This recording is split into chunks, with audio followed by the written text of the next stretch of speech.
think the issue here is that for a very long time, development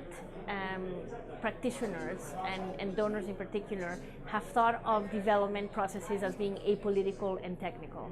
And in reality, all of these processes that involve changing patterns of behavior, changing power structures and what have you, are deeply political at heart. And unless we understand the underlying politics and institutional dynamics at play, we will fail to understand properly how to address developmental challenges. So this is why it is absolutely essential to develop internal ways of capturing what's happening at the country level contextually in terms of understanding the politics. And not only that, but also once we understand the dynamics driving different processes of change and reform in different countries, how we then, or donors then, can actually act on what they are learning to better shape their own programs and operations, so that those programs and operations that they have in place actually respond to contextual realities much more so than they have done so far. Based on the discussions today with colleagues here in the room, I mean, would you argue that this approach to development is new in terms of development practice? Well, you know, the challenge of seeing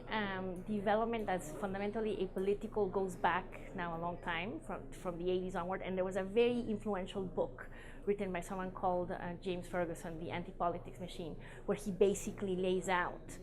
the very apolitical and technical approach of the World Bank in particular, but also of other donors in terms of development. So from there have been attempts at taking politics and context much more seriously. But I would say that it's a very easy answer to say that there's nothing new here and that people have been working this way or have been working in a more politically aware way forever, because it's simply not true. I think there is a real danger there of just saying, oh, well, we've been doing this all along and there's nothing new here, so we can continue to do as we are. When in reality, the challenge of thinking more politically is in fact to work in a different way based on what we are learning from the context. And so I think that just saying we have been doing this all along is not necessarily meaning that we have really learned how to work differently. So that's one reflection that I had. Another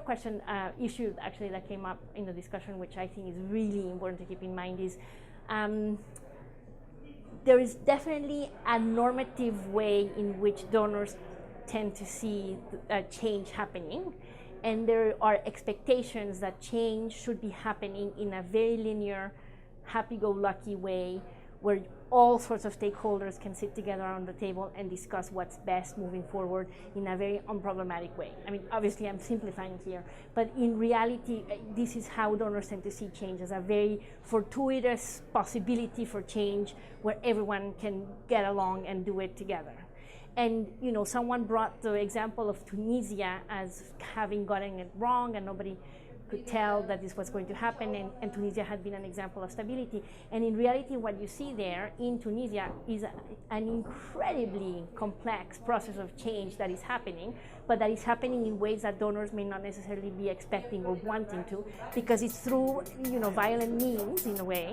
and through very contested processes. So I think a key message that emerges for me from there is that there's a disjuncture in a way from the normative imagination of how change happens to the actual reality on the ground, and the acknowledgement that sometimes change, especially change that really fundamentally transforms power structures or what have you, has the potential to be quite violent.